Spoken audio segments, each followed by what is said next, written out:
The Bishop's Opening by Shaun Taulbut. Why play the Bishop's Opening? First of all, let's consider the position after 1, e4, e5. Now I expect most club players will have reached this position before as white, and white has a big choice here. Even on his second move he's got a big choice of moves. He can play the most popular move, 2 knight f3, or he can play the King's Gambit with 2 f4, or he can play the Danish Gambit with 2 d4, or he can play the Vienna with 2 knight c3, or he can play the Bishop's Opening, 2 bishop c4. Now, why is the Bishop's Opening such a popular opening and a strong opening?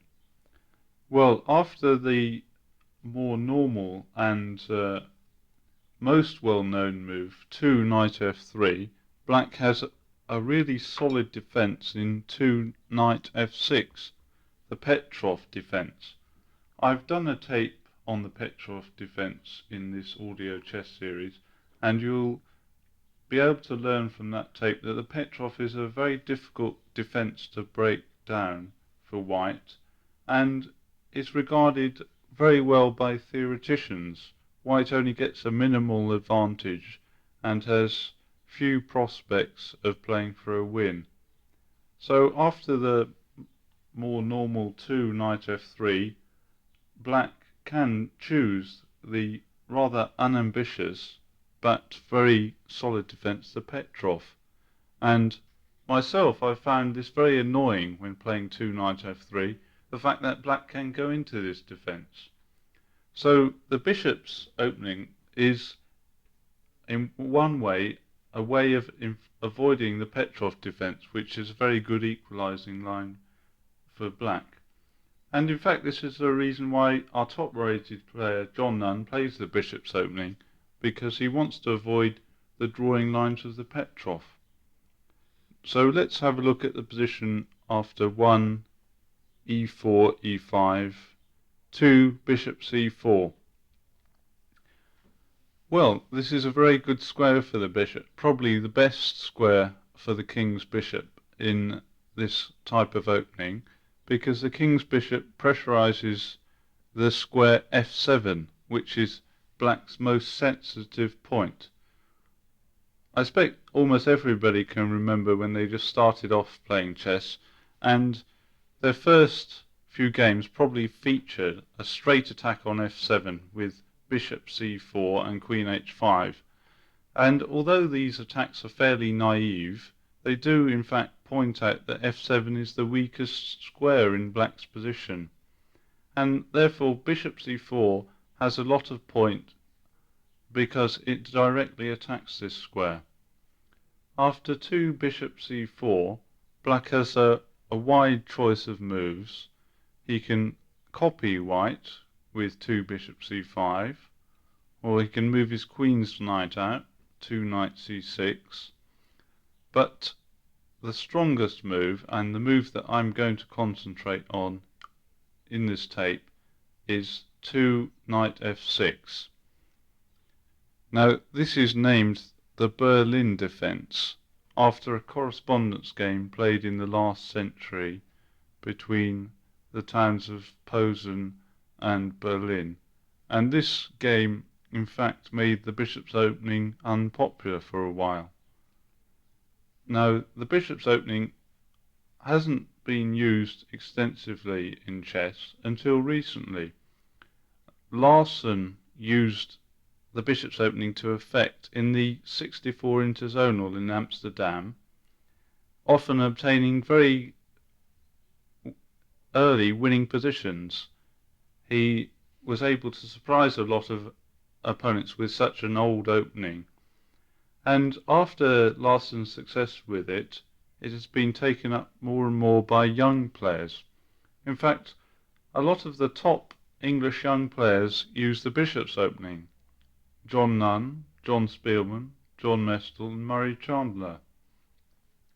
And in the Soviet Union, Dolmatov has played the Bishop's Opening in a great number of games in the Soviet Championships. So now let us consider this position after 1 e4 e5, 2 bishop c4, knight f6. This attack by black on white's e-pawn must obviously be met, and white has a choice of 2 or 3 moves to defend this e-pawn. He can play the move knight c3, 3 knight c3, or he can play the move 3 d3, or he can defend it with the queen, queen e2, or he can in fact ignore the attack on the e-pawn and continue with such moves as knight f3, gambiting the pawn, or d4, or f4, which leads to a type of king's gambit. I'll discuss these alternatives in turn. Well, the move 3 knight c3, this looks very natural, but in fact gives black a choice of 2 good alternatives. After 3 knight c3, black can enter a very tactical line, if he wishes, which follows now. After 3 knight c3, knight takes e4. Now, if white recaptures the knight immediately with 4 knight takes e4, d5 wins back the piece with a good game. So now white plays the move queen to h5, queen to h5, threatening the pawn on f7, and also the pawn on e5. Now black's best move here is knight to d6, defending f7 and in turn attacking white's bishop. Now on move 5, white here could take off the e-pawn, queen takes e5 check, but this would allow an exchange of queens after queen e7 with an equal game.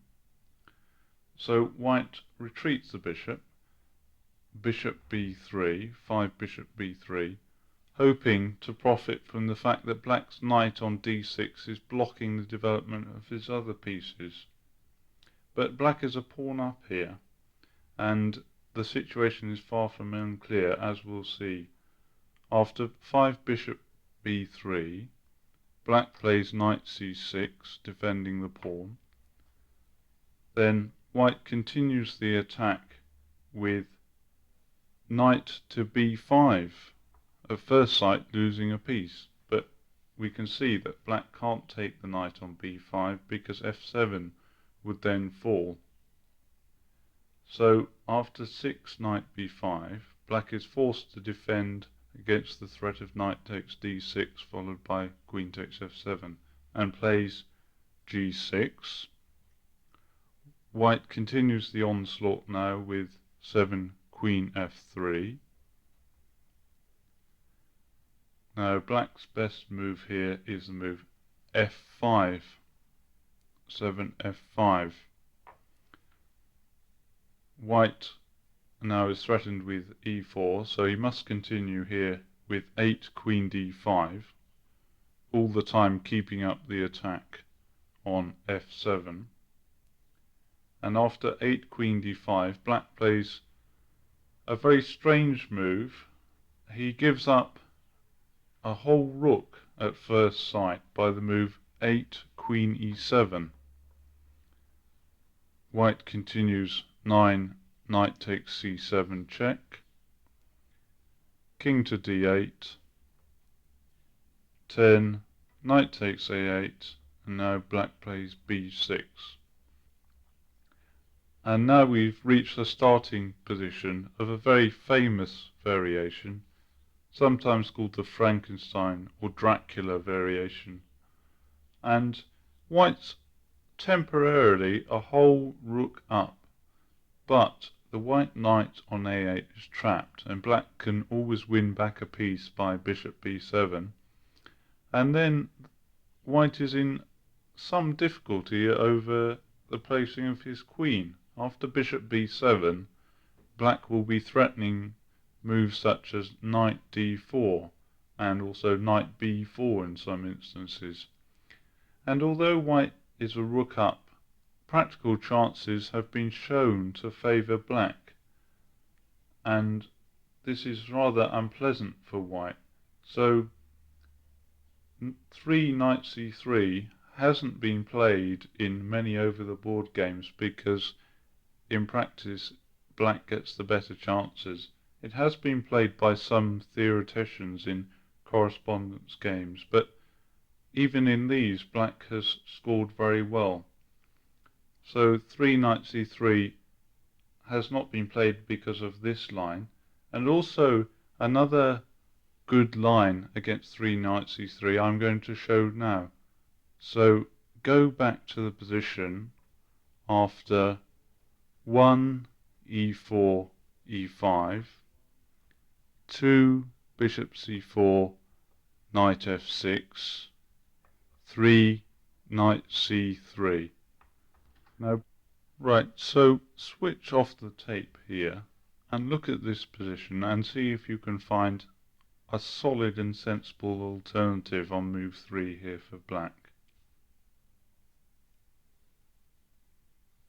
Right, well, a good move here for black is the move 3 bishop b4. This is very similar to playing a Ruy Lopez with the colours reversed. After 3 bishop b4, black's got the threat of exchanging on c3 and then again taking the pawn on e4. So after 3 bishop b4, white continues d3 to protect the pawn on e4, and now black has a good move in 4 c6, planning d5. A game which I played recently, Gallagher against Taulbut, Jersey 1981, continued here with 5 knight f3, d5, 6 e takes d5, c takes d5, 7 bishop b5 check, bishop d7, 8 bishop takes d7 check, knight b8 takes d7. And if we look at this position here, after 8 knight b takes d7, we see that black has a fine game with a strong central position, 2 pawns unopposed in the centre, and white's also got problems down the half-open c-file. So we can see that against 3 knight c3, black can either enter the very tactical line with 3 knight takes e4, or he can play simply 3 bishop b4 with a good game.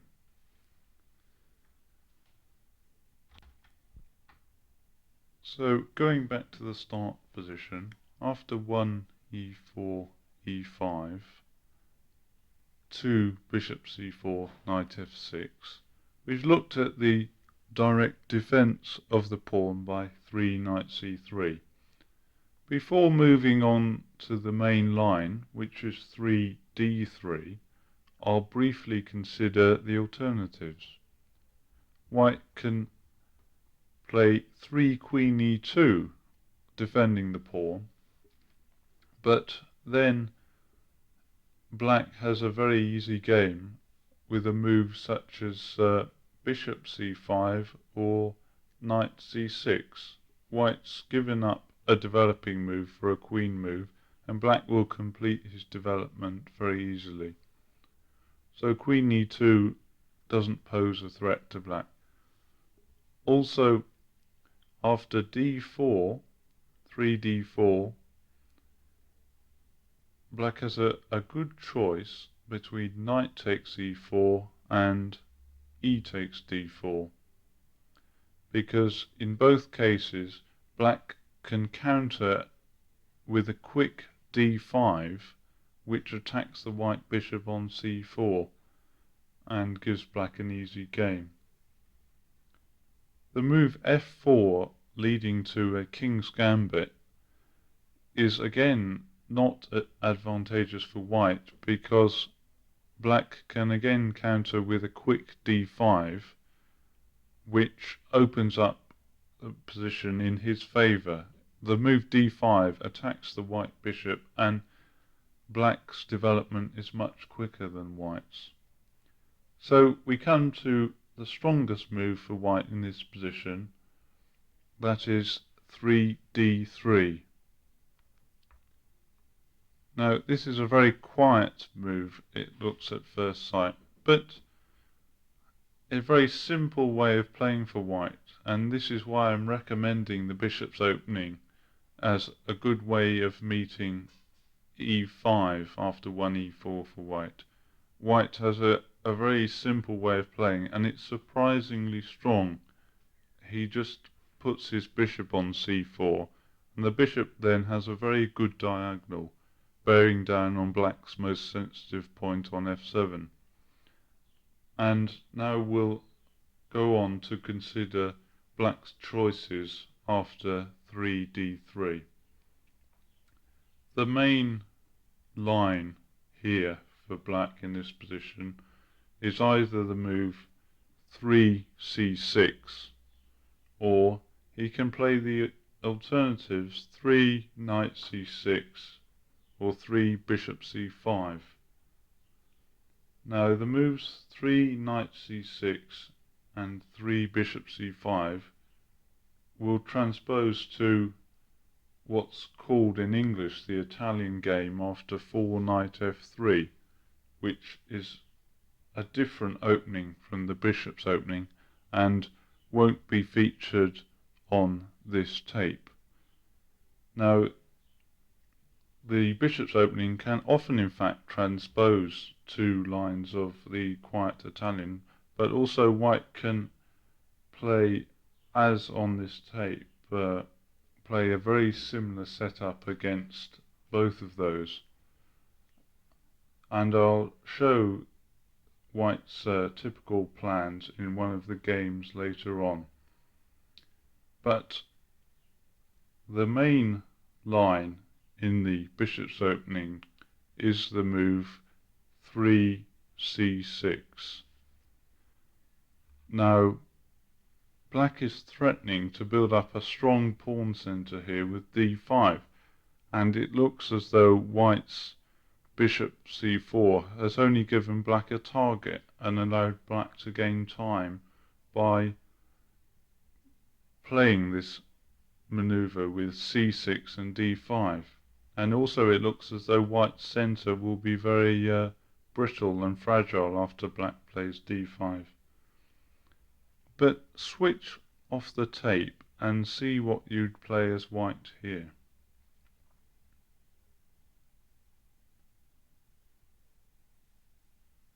Right, well, white cannot prevent black from playing d5, as you've probably realised when considering white's next move. But in fact, white has a strong move here, which looks at first sight to allow black a very good game. This move is 4 knight f3. The alternatives to knight f3, which both apparently nip black's plan of d5 in the bud, are queen e2, so that white can take the pawn on e5, or f4, again transposing to a king's gambit. But 4 queen e2 leaves the queen very badly placed on the e-file after a later d5, and it turns out that after 4 queen e2 black has a very good game. Also the move f4, as was mentioned before on the tape, doesn't lead to a good form of the king's gambit for white, because after f4, e takes f4, e5, black has the counter thrust d5, attacking the white bishop on c4, and this gives him the better game. So let's return to this strong move for white, for knight f3. This move allows black to carry out his plan with d5, for d5. And now switch off the tape to find what white's next move should be. Well, if you've never seen the bishop's opening before, you're probably quite worried about the situation here, because if white moves the bishop, then black can take on e4, and at first sight this seems very bad for white. And you might be thinking about the possibility of taking on d5, but after e takes d5, c takes d5, bishop b5 check, bishop to d7, bishop takes d7 check, knight b takes d7, black's got a very good game. He's ahead in development and he's got a fine pawn centre. Now reset the position to the one we had before. Put the black knight from d7 black on b8, the black bishop on c8, the white bishop on c4, the white pawn on e4, and the black pawns on c6 and d5. So that we can see that e takes d5 loses the initiative for white. But surely bishop b3 allows black to take on e4. Well, we'll see that this is not the case. After 5 bishop b3, black can indeed take on e4, but we're going to consider a game that I played at an international grandmaster tournament at Brighton in 1981 against the Finnish grandmaster Westerinen. After 5 bishop b3, he did in fact take on e4. Now switch off the tape and see if you can find white's next move. Well, you certainly shouldn't have found 6 knight takes e5, which loses a piece to queen a5 check, but you're probably quite interested in 6 knight g5 attacking f7, and this shows the essence of the bishop's opening. White's bishop on the a2 to g8 diagonal is very powerfully placed, and here black's allowed white to put this to good use. So let's consider the position after 6 knight g5. Now black's got a difficult choice here. If he plays knight d5 to block the diagonal, white can simply take on e4 with 7d takes e4, and that leads to an immediate catastrophe for black, since he must move the knight, allowing disaster on f7. So black can't block the diagonal with knight d5. The main line in the past has been the move bishop to e6, 6 bishop to e6, and now white can obtain the advantage by the move 7 bishop takes e6, f takes e6, and now the move 8 knight takes e4. Now this will lead to an endgame after black exchanges on e4 and exchanges the queen on d1, but the feature of this position is that black has a pair of doubled isolated pawns in the middle of the board, the pawns on e5 and e6, and these are fixed by the white pawn on e4, and white can build up a tremendous attack against these pawns by knight from b1 to d2, and then on to c4 or f3, and possibly a fianchetto of his queen's bishop. And this ending is almost horrible to defend for black, because he's got a number of weaknesses and no counterplay elsewhere. So go back to diagram 1. Now, Westerainen obviously didn't fancy this line, where white has all the winning chances and black has none. So he played an interesting move here. He played the move 6 bishop c5, ignoring white's threat of taking on f7 and inaugurating a possible counterattack against white's f2, the corresponding sensitive square in white's camp. So now again, switch off the tape and see if you can find how white should continue here. Right. Well, the best move by far is the move that I played. 7 knight takes f7. It's surprising that almost any beginner would find this move forking a queen and a rook. Bishop takes f7 check is much worse, because after king e7, black's got the threat of h6 winning a piece, and the f-file is open for his rook after rook f8. So after knight takes f7, Westerainen played the move he'd been planning, queen to b6. Right, again, I think you should switch off the tape here and find white's next move. Right, well, if you were greedy here and took the rook, you would have lost as follows. After 8, knight takes h8, bishop takes f2 check, 9, king f1, the only king move, bishop to g4, attacking the queen, 10, queen d2, e3, 11, queen c3, black delivers checkmate with 11 e2, and this would have been a rather unfortunate end to the game.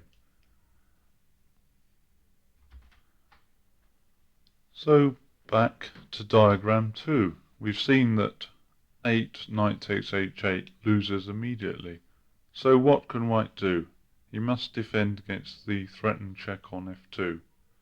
Well, in fact, I'd already prepared this line at home once to play as black, as it turns out, and discovered that it was no good because of white's next move. I duly played 8 castles. And now black's in real trouble, because he can't castle because white just simply can take on e5, discover check, or he can continue the attack with knight d6 check or knight g5 check, and white has a easily winning position. So black can't castle in this position, and this leads to all sorts of trouble for him. Now Westerainen played a very tricky move here. He played the move knight to g4, again attacking f2. Now again, you should switch off the tape and see what you do here as white.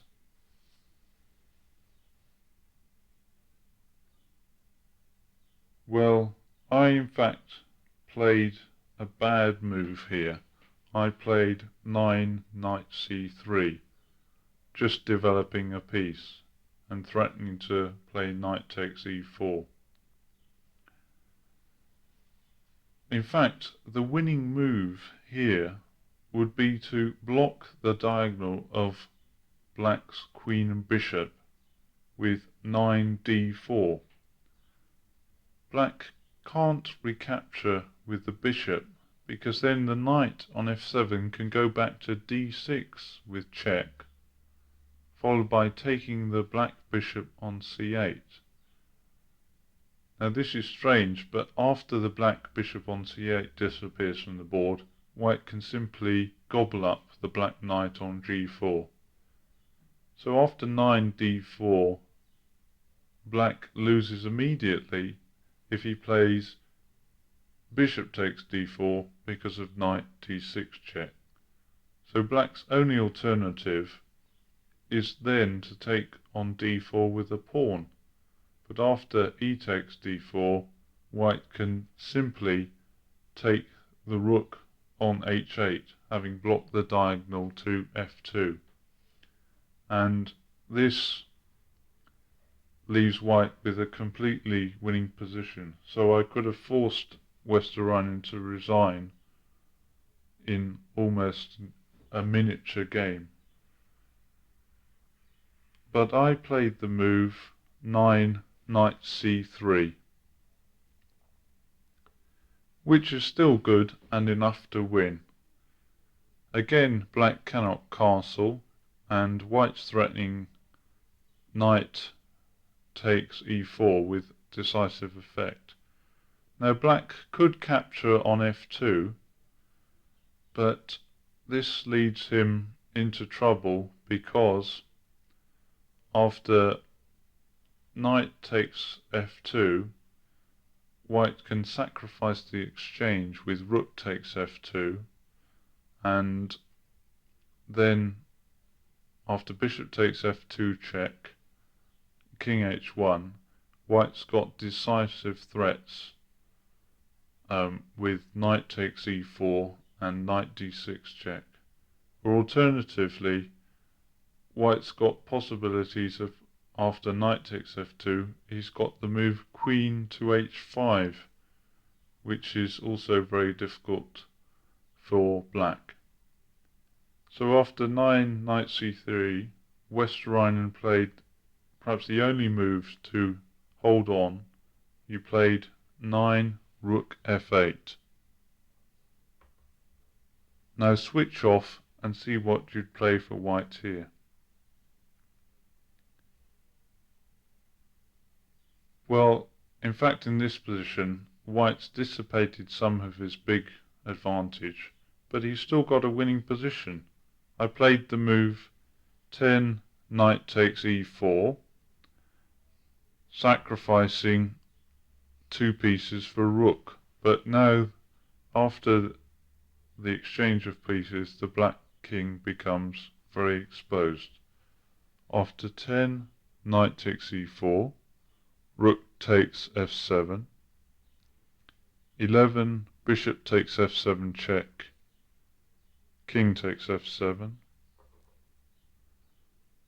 12 h3, we can see that black's in trouble.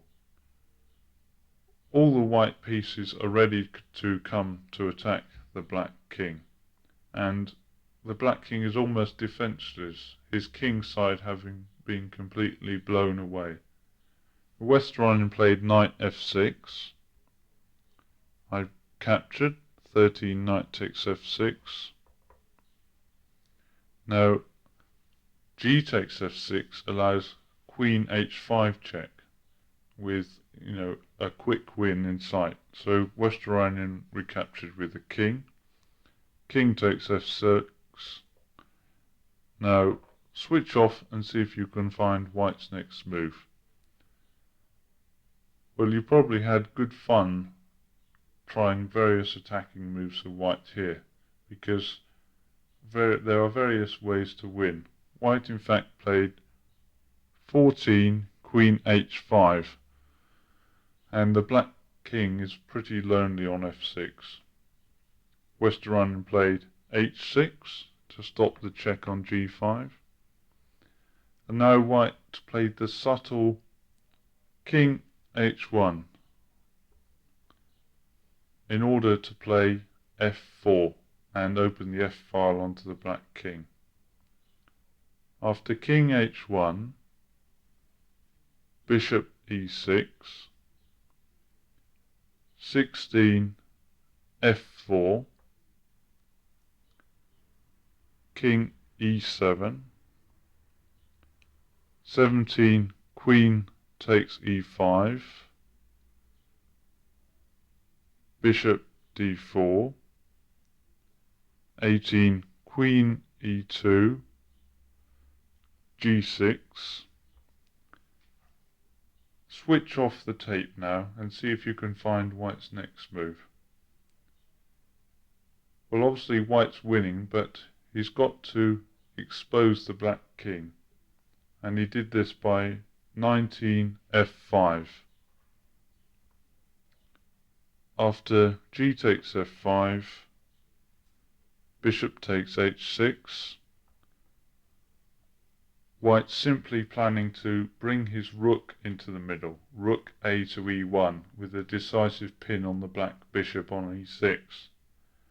So Westerinen decided to try and defend against this terrible threat by the move 20 knight a6, preparing to bring the knight to c7, defending the bishop on the e6. But after rook a e1, he realized that knight c7 would be bad because of bishop f4, threatening to take on c7 and then on e6. So he changed his mind and played the move c5. After 22 c3, bishop h8, 23 rather, queen h5, king d7, 24 rook takes f5.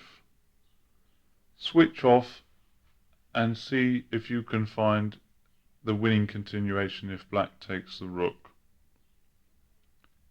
Well, after 24 rook takes f5, if black takes the rook with bishop takes f5, queen takes f5 check is immediately decisive. Black king can't move up to the third rank because of a rook check which would win the queen on b6, and if he goes to the back rank, white's got a quick mate. So after 24 rook takes f5, rook g8, white played the crushing 25 rook f7 check. And now bishop takes f7, loses the rook on g8. So black played king to d8.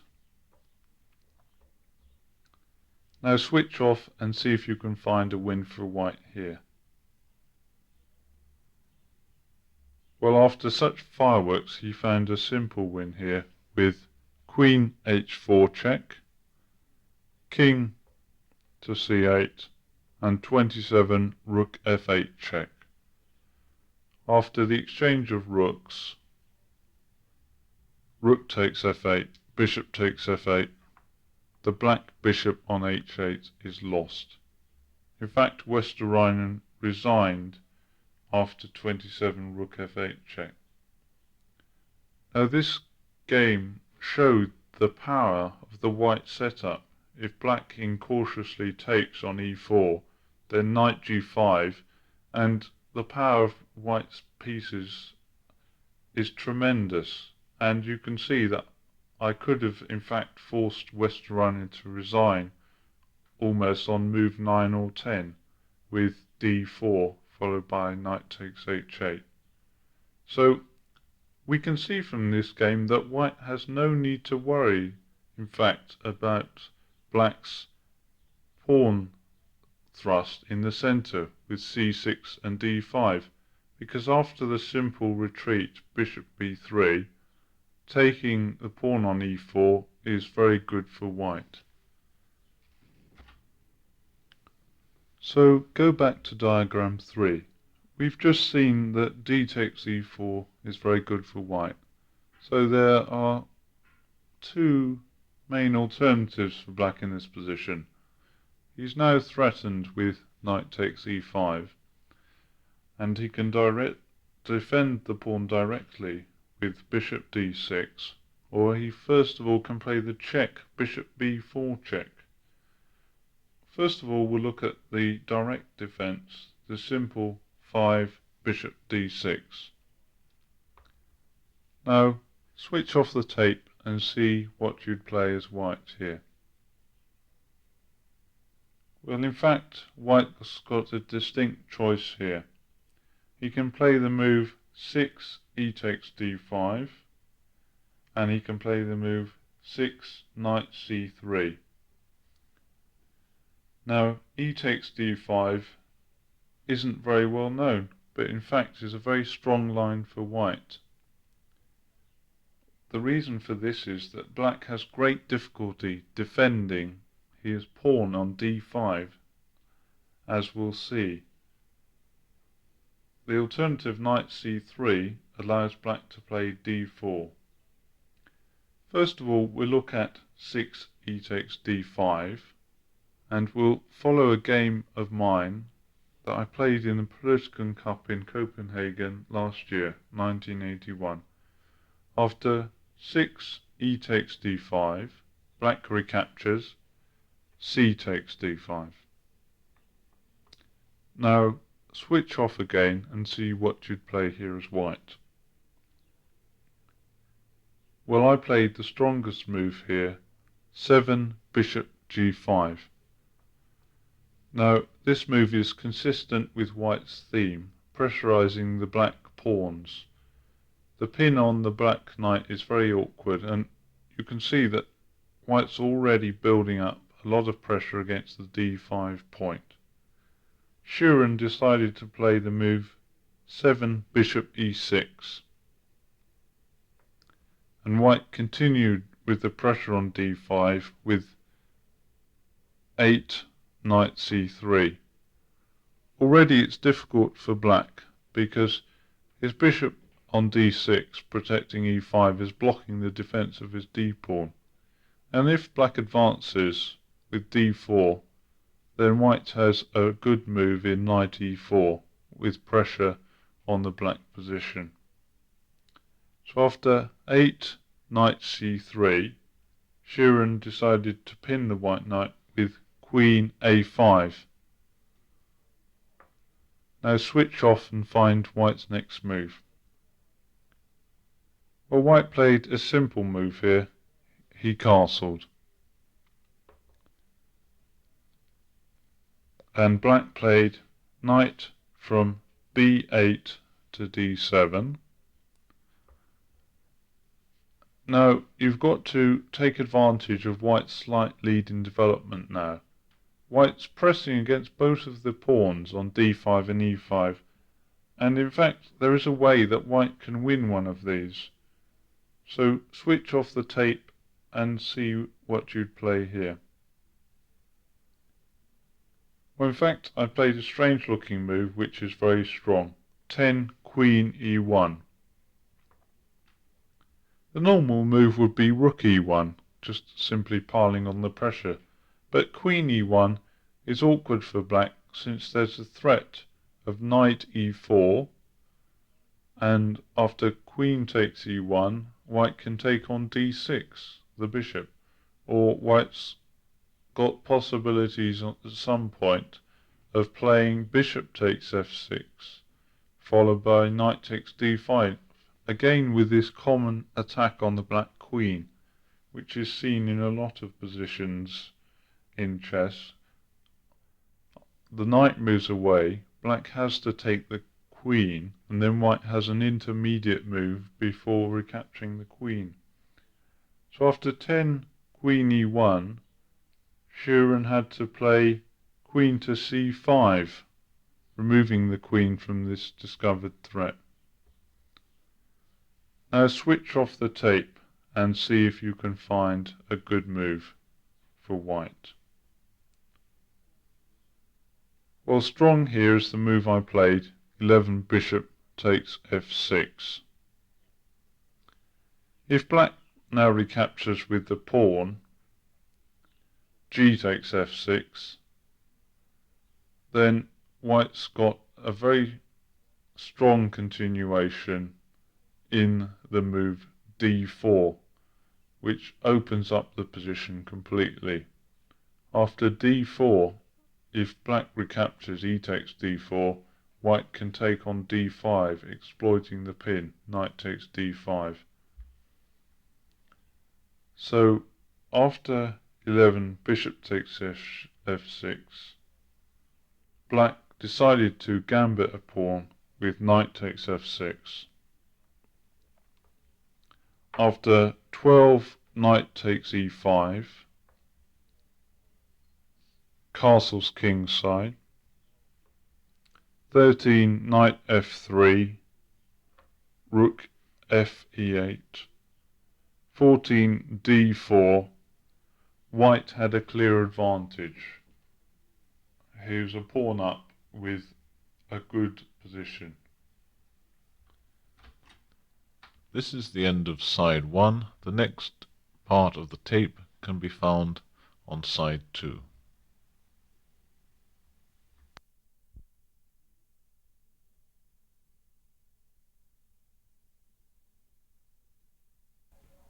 So back to diagram 3. Add the move bishop d6 for black, 5 bishop d6. Now, as we saw at the end of the other side, white has a good continuation in 6 e takes d5.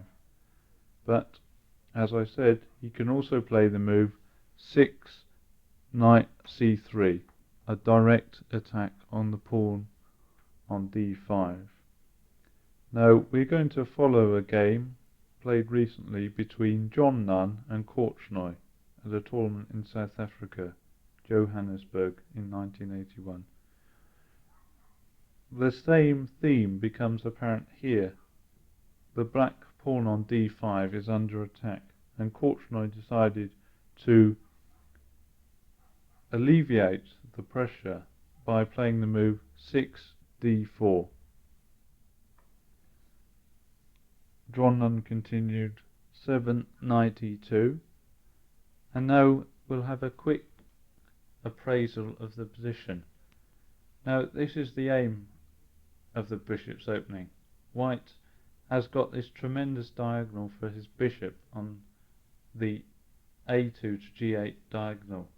His bishop on b3 really is a nuisance to black. Black always has to worry about the f7 square, and white is very well placed in this position.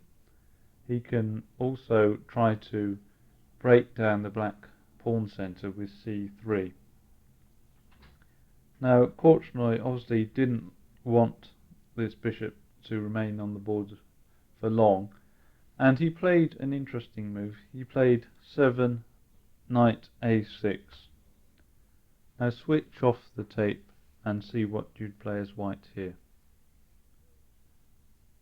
Well, you probably discovered that black is threatening to exchange off white's lovely bishop by knight c5. So your first thought might have been to play the move a3, which allows the bishop to retreat to a2 after knight c5. But in fact, after 8 a3, knight c5, bishop a2, black can exchange off white's good bishop by bishop e6, and this helps black considerably. So a good alternative for white has to be found here, and this is the move that John Nunn played. He played 8 c3. White switches his strategy here. He can't maintain the bishop on its super diagonal, but black's had to concede a lot of ground in the centre, and white now gains control of the d4 square. After hc3, if black plays c5, then his threat of knight c5 has disappeared and white's still got this lovely bishop. So he has to exchange on c3 now. D takes c3. And white recaptures 9, b takes c3. Now, let's have another look at the position. Black's going to play knight c5, which will force the white bishop off its good diagonal. But if you look at the position, black's in some trouble. White's got a potentially mobile pawn centre. He can play d4. And also black has some difficulties over his pawn on e5, which is only defended by the bishop, and this will cause trouble later on. White being able to put more pressure on this pawn.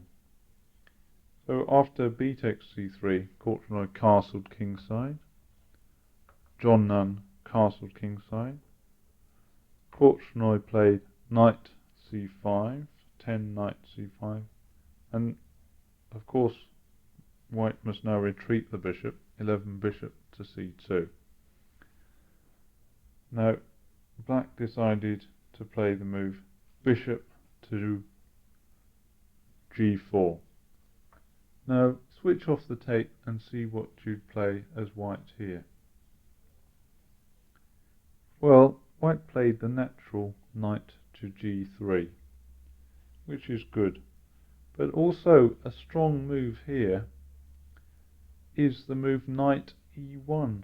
This is a strange looking move, but white has a lot of possibilities after knight e1. He can drive away the bishop by f3, which in turn protects the e4 pawn, and then he can play d4 advancing in the centre. And after knight e1, black's in some difficulties. But John Nunn played a natural move, knight to g3, and this enabled black to get out of some of his difficulties by the move knight h5, which swaps off a piece and allows him much easier control of the e5 square. After knight h5, 13 h3, knight takes g3, 14 f takes g3, bishop h5, switch off the tape and see what you'd play here as white. Well, white's still got the advantage here because he's got the half-open f-file and he can gain a lot of time by attacking the black pieces. And you may have spotted that he could keep on attacking the bishop, which he did with 15 g4. After bishop g6, white played 16 h4, and already black's on the retreat. Korchnoi played the move 16 f6. And now white continued with h5. Black played bishop f7. Now 18 d4. Knight to e6. And now switch off the tape and see what you'd play as white here. Well, white duly repositioned his bishop on its favourite diagonal with bishop b3. And black is quite hard pressed to keep hanging on here. He played the move queen to a5, 19 queen a5, and white played 20 bishop d2. After 20, bishop d2, let's consider the position. White has a number of positional advantages. He still has his strong bishop on b3. He has a strong pawn centre, and he's got the half-open b file if he wants it with rook b1. Also, black has to keep watch on the king side, because white has possible pawn thrusts of h6 and also g5. And white's got a substantial advantage in this position, and it's very difficult for him. Now, in fact, the game took a fluctuating course after this, with white winning in the end, and the rest of the game will be found in the booklet. So, return to diagram 3. We've just seen that after 5 bishop d6, white has good alternatives in either 6 e takes d5 or 6 knight c3. So black has often chosen the move bishop b4 check here. 5 bishop b4 check. Now the point of this move is as follows. Obviously white can't interpose with the knight on c3, because then black would win a piece with d4. So white has a choice. He can either play the move 6 c3 here, or the move 6 bishop d2.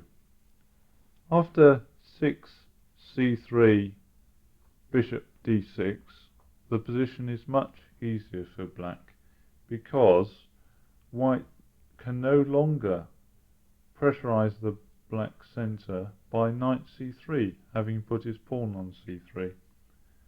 In fact, black's almost equal after 6 c3 bishop d6, when white's got a choice. He can either play knight b d2, as played against me by John Nunn, or he can play bishop g5, as played against me by Jonathan Mestel at Hastings, and both are sufficient for a small white edge. But white can also play another move, bishop d2, after 5 bishop b4 check, 6 bishop d2, and there are some possibilities for white in this line.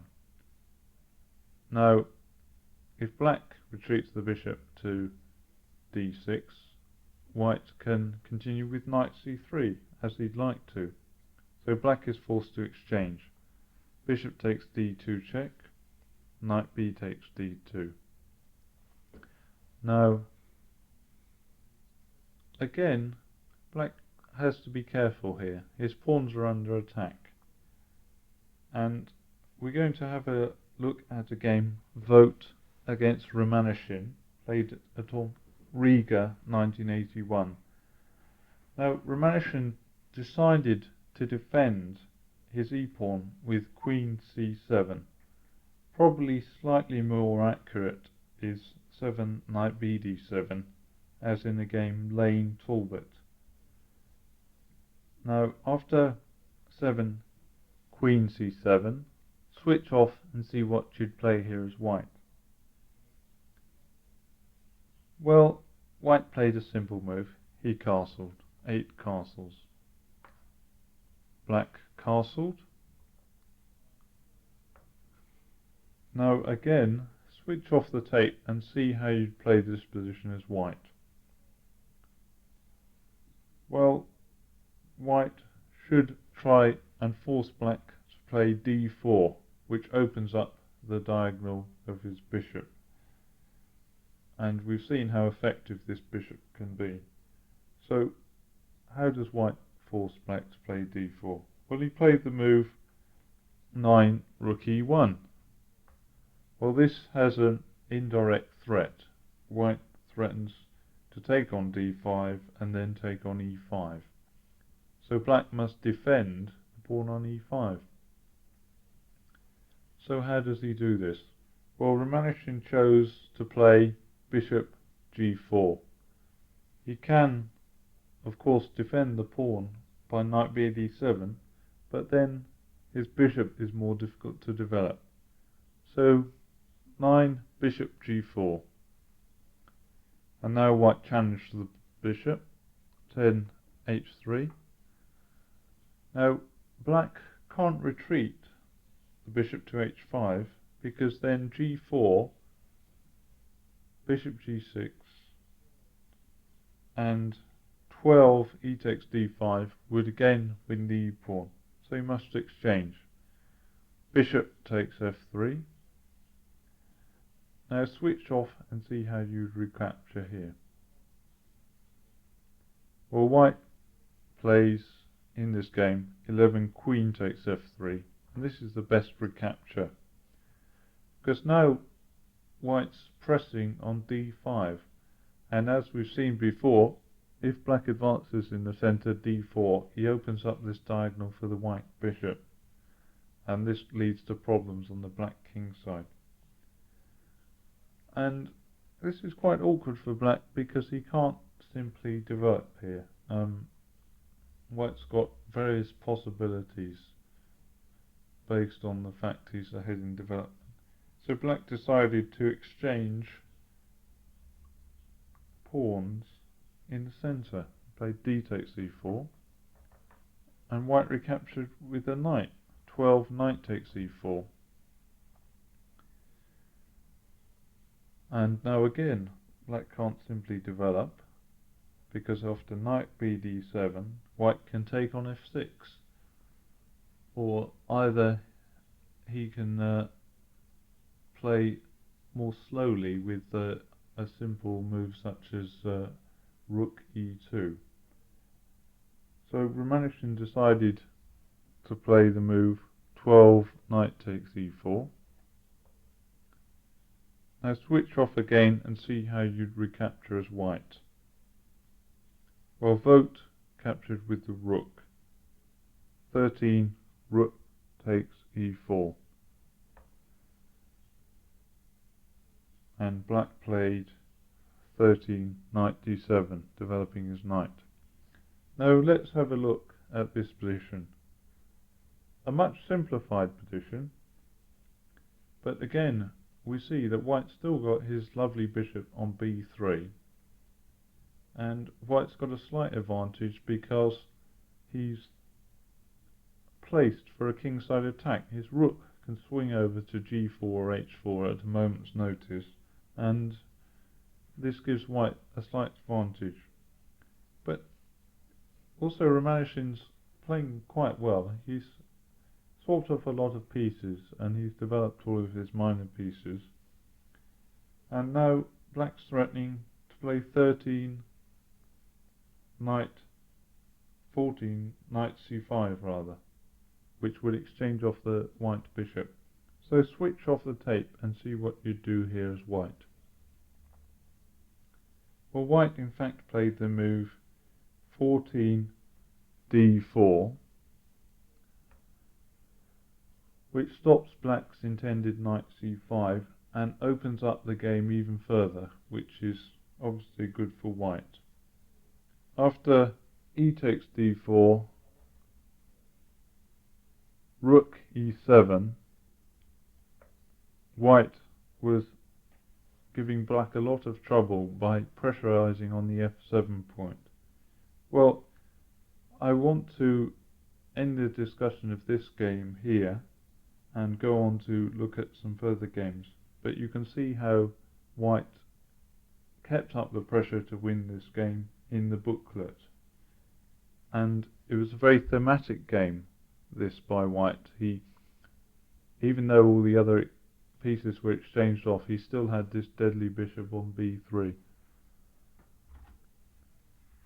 Right, so now we've seen that from diagram 3, white has got a slight advantage, and it's very persistent because black has no way of neutralizing this powerful bishop on b3, and it turns out that the black pawn on d5, this thrust with c6 and d5, is not so good as it looks at first sight. I mean, it looks as though it drives the bishop back with gain of time, but in fact, later on we see that black always has to defend this pawn on d5, and this hampers his development considerably. So, players of the black side stopped playing the thrust d5 after playing c6 on move 3, and played in fact a more quiet positional line, which we're going to look at now. And we're going to look at another Nunn game. It was Nunn against Hess at a German tournament, Wiesbaden 1981. So start from the original position. 1 e4 e5, 2 bishop c4 knight f6, 3 d3 c6, 4 knight f3. Now, as we've seen, d5, on the face of it very attractive, allows white a good move in bishop b3. So black in this game decided on a very simple development. He waited with the move 4 d6. Now this looks passive, but in fact black can always play d5 later if he wants, and this doesn't give black the problems of having to defend d5 very early in the game, as we've seen after d5, bishop b3, bishop d6. So after d6 we have a much slower game. White castled, 5 castles. Black played bishop e7. Now switch off and see how would you play as white here. Well, white played the move 6 c3. Obviously white would like to build a pawn centre with d4, so this is an ideal preparation. And also this move prepares a possible retreat of the bishop to c2. After 6 c3, black castled. Now white played the move knight from b1 to d2. And black played a strange move here. Played the move 7 king h8. Well, switch off the tape here and see what you think. Well, king h8 would be a very useful move to play in some positions if black could move his knight and play f5. But it's a luxury in this position because white hasn't really committed himself and can take advantage of the loss of time by black. Now what move did you decide to play? Well, the move John Nunn played was 8 rook e1. This move prepares for a simple advance in the centre with d4. Black played knight b to d7. Now switch off again and see what you'd play here as white. Well, you should have played 9 bishop b3. Black's last move was threatening knight c5, and if white's not careful he'll have to part with his bishop if black plays b5 at some point. Knight c5 first and then b5. So 9 bishop b3 is an ideal way of preventing this. And also white couldn't play the central pawn thrust d4 with his bishop on c4, because after d4, e takes d4, c takes d4, black's got a fair game after d5, attacking the pawn and the bishop. So bishop b3 ensures the survival of the white bishop and prepares for d4. Now black continued with knight to c5, and then white played bishop c2, preserving his bishop. Now you see white is ready for d4. And black's e5 point is quite vulnerable here. After 10 bishop c2, black played knight e6, and now white played 11 d4, the move he's been playing all along. And white's pressing on the black centre, and this forced black to retreat with 11 knight d7. And already black's on the defensive. His queen's bishop looks pretty jammed in on c8, and white continued the onslaught on e5 with the move 12 knight c4. And already you can see that black's king h8 was in fact too slow, and he should have developed a piece instead. And black had to shore up e5 now with the move 12 f6. Now switch off the tape here and see what you'd play as white here. Well, white switched the theme of the game now. By pressurising e5, he's forced black to play f6, and now the king side looks decidedly weak, especially on the light squares. White's got quite an interesting thrust here. He played 13 d5. Did you see this move? After d5, black has to exchange, because otherwise white will exchange on c6 and then take on d6, winning a pawn. So black must exchange. C takes d5. White recaptures with the pawn. E takes d5 on move 14. Now, the first thought would be, oh, why not queen takes d5, keeping black with a backward pawn. But after queen takes d5, then black can get out of his troubles by knight to b6. Knight takes b6, queen takes b6. And black has fairly good chances. He can retreat his knight to c7 and then play bishop e6, and the black position is very solid. The white recapture e takes d5 opens up another good diagonal for the bishop. White switched his bishop onto the b1 to the h7 diagonal, and now white's planning an attack on the black king. After e takes d5, black was very worried about the possibility of an attack with knight h4 and queen to h5. For instance, if black simply plays a move such as knight to c7, then knight h4 is very awkward for him. White's got terrible threats of queen to h5. So black tried to stop a lot of this by playing the move knight g5. Now switch off the tape and see what you'd play here as white.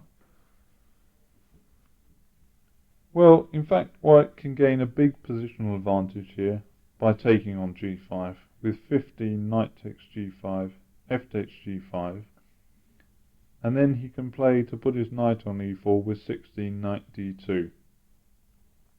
And then black has great difficulty in shifting the white knight off e4, having lost his f pawn. So this was a good line for white, but John Nunn decided instead to go for the direct attack and proceeded to demonstrate that black has in fact got terrible weaknesses on the kingside light squares. He played the move 15 knight h4. Black played g6. Now switch off the tape and see if you could find white's next move. Well, this is a difficult move to find. White played knight takes g6 check. 16 knight takes g6 check. Well, this sacrifices a piece for 2 pawns, but there's no immediate mate, so you may ask why he did it. Well, we'll see later on. White gets such a grip on the kingside light squares that black can never escape. After knight takes g6 check, h takes g6, bishop takes g6. Let's have a look at the position. White's got several possibilities. He might play queen h5, or he might play h4, forcing the black knight to h7 or f7. And also he can bring his knight from c4 round to the king's side. So it's obvious that black must do something urgently, which he did with 17 king g7. Now switch off the tape again and see what you do here as white. Well, he played 18 bishop f5. The natural move would be something more aggressive, but queen h5 fails to rook h8, so white must obviously either protect the bishop somewhere else, or retreat it. And 18 bishop f5 is a very good move, because black is a piece up, but if you look at the state of his pieces, he's not playing a piece up. His bishop on e7 is not doing very much, and also his queen side is almost cut off from the king side where the battle's going to take place. So white's got very good value for his piece. After 18 bishop f5, rook h8 to prevent queen h5, 19 knight e3, knight to f8, 20 queen c2, queen to e8, 21 bishop takes c8, rook takes c8, 22 knight f5 check, king g8. Switch off the tape and see how you continue white's attack. Well, white continued with 23 h4. This possibility has already been mentioned, and we can see that black's bishop on e7 is a terrible piece, and black's in full retreat. After 23 h4, knight f7, 24 queen to e4, rook h7, 25 queen g4 check, king h8. Turn off the tape and see what you could do next as white. Well, a surprise here.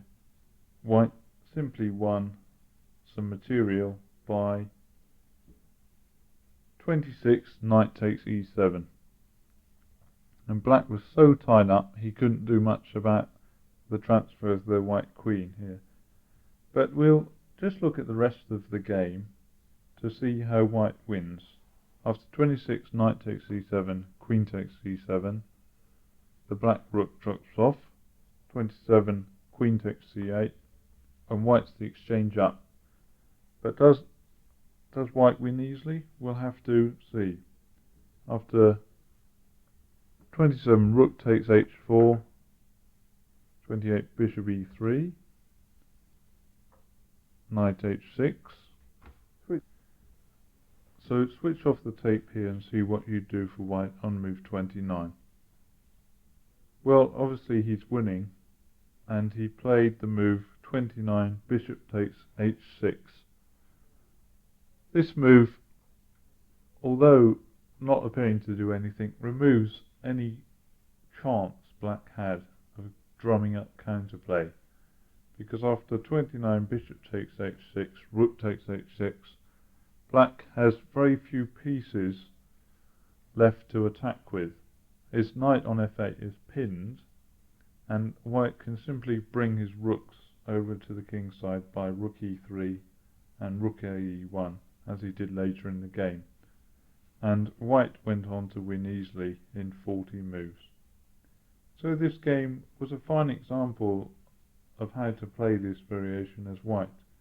White pressurized the centre with d4, and black was forced to retreat and play the weakening f6 in order to defend the e5 point, and then white duly exploited the weak light squares on the king's side. So we can see that white still retains the initiative after a slower line by black, such as playing d6 and bishop e7. And there are several games which have featured this line, but white has scored a heavy percentage in these lines, mainly because of his strong bishop. And this, outlines the potency of the bishop's opening. It looks very simple. White just moves his bishop out onto this diagonal, but it's very hard for black if he doesn't manage to neutralize this bishop. There is another example of this quiet line in the booklet on the tape, showing the potency of white's attack. So now we'll move on, and as I said at the beginning of the tape, black can transpose into lines of the Gioco Piano, the quiet Italian, by playing knight c6 and knight f6, or bishop c5 at various junctures. For instance, after 1 e4 e5, 2 bishop c4 knight f6, 3 d3. Black doesn't have to play the move c6, but can choose between knight c6 and bishop c5. Well, as I said before, the lines with bishop c5 are outside the scope of this tape and belong to the Gioco Piano and possibly even the Evans Gambit lines. But we're going to look at a game here which is similar to the quiet lines with c6, but where black has a knight on c6. And this is the game Taulbut-Rumens in the Civil Service Open 1981. So, to recap, after e4, e5, 2 bishop c4, knight f6, 3 d3, knight c6, white continues with knight f3. Now, bishop c5 would be a Gioco Piano, but now Rumens continued with bishop e7. Now, let's consider this position. The theme of this whole opening is the strength of white's bishop, and white wants to retain this bishop if he possibly can, this bishop on this a2 to g8 diagonal. Now, it's very important to understand here what black's play is about.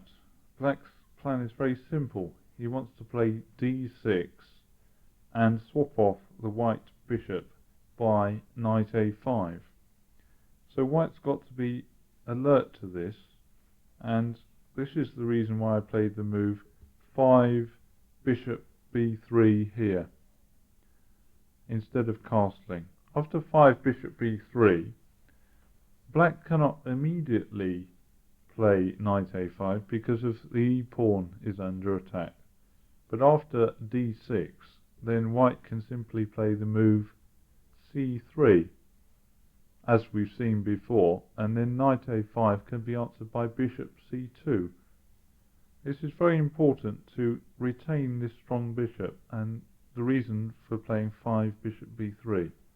But Rumens didn't play d6 immediately. He played castles kingside, and white castled kingside.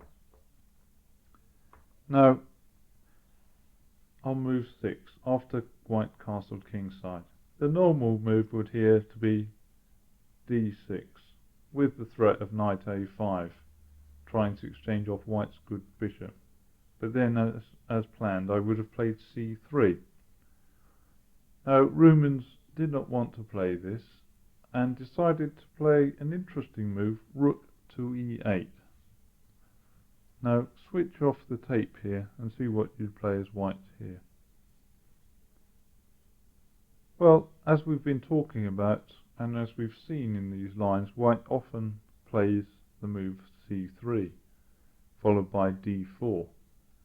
But here, c3 is not so effective because black can play d5, and then he's quite well positioned. Normally the d5 lines, as you'll see in the booklet, are bad because white gets very great pressure on black's position. After e takes d5, knight takes d5, white gets pressure down the half open e file on the black e pawn. But it's very important for white to retain the possibility of playing knight c3 at some point, which effectively stops black from ever playing f6.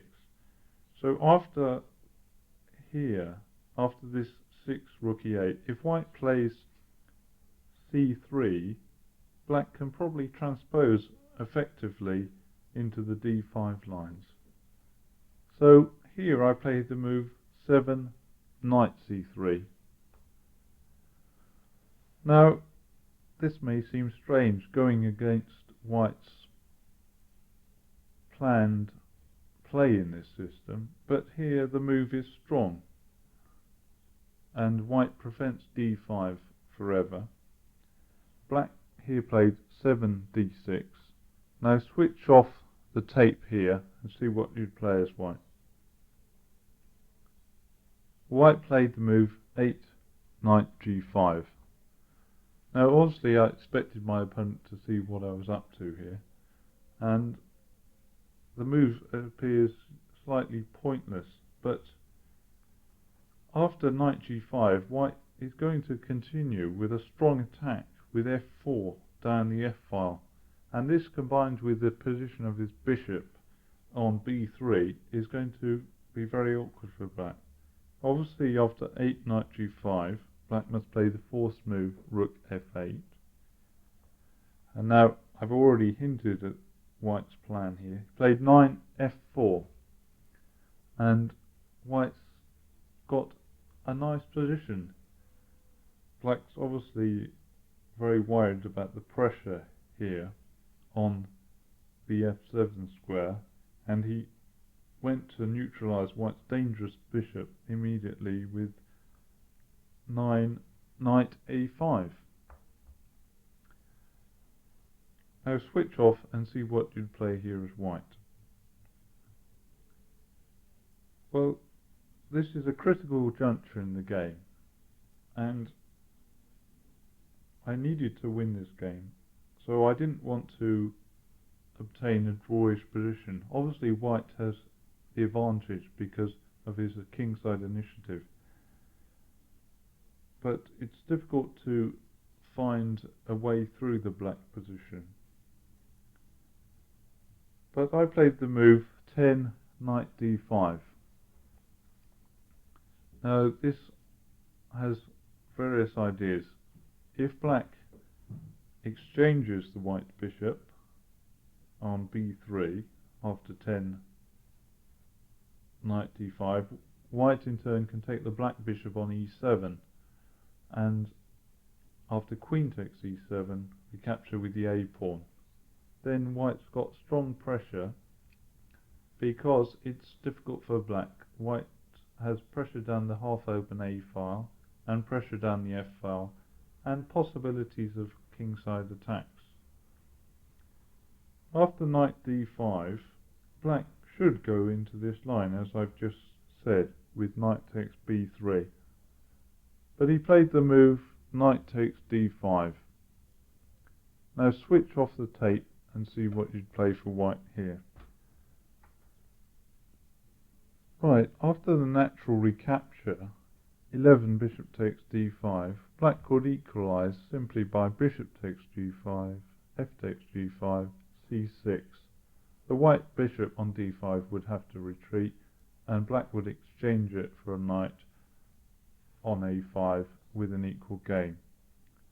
So bishop takes d5 leads to an equal game.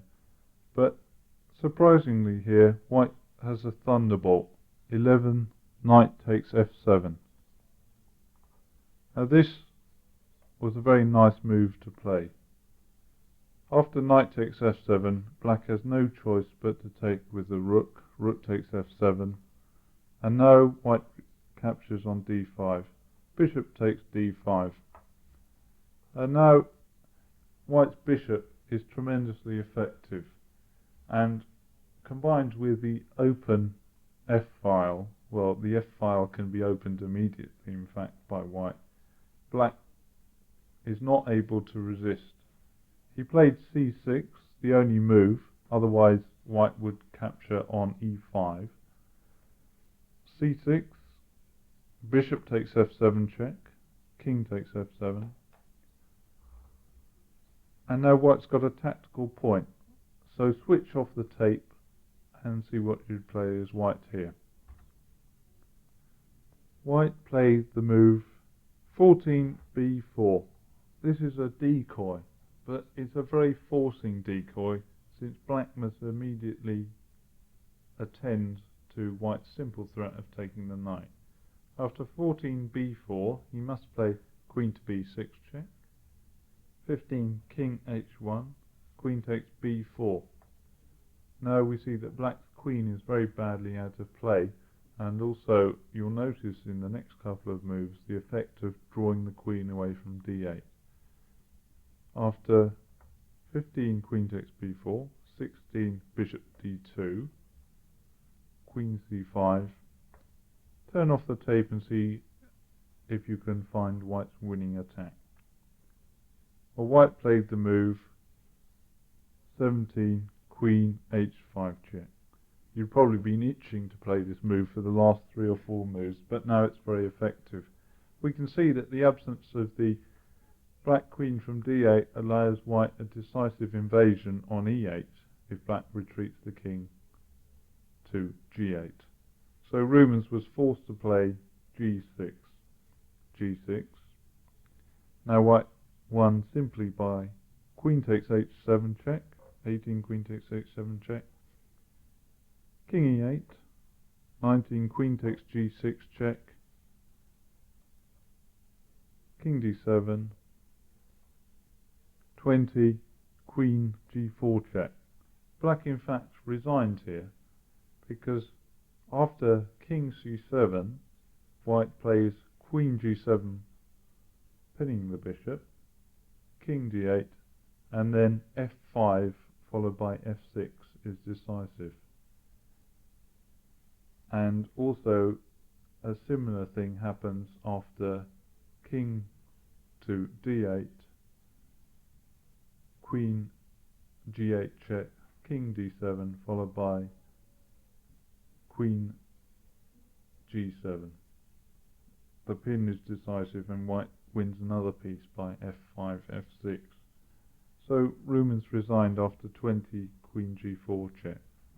And this was a splendid game illustrating the power that white has on the black position. The bishop on the diagonal and the f-file led to a very quick disaster by black, even after some apparently sensible moves by black.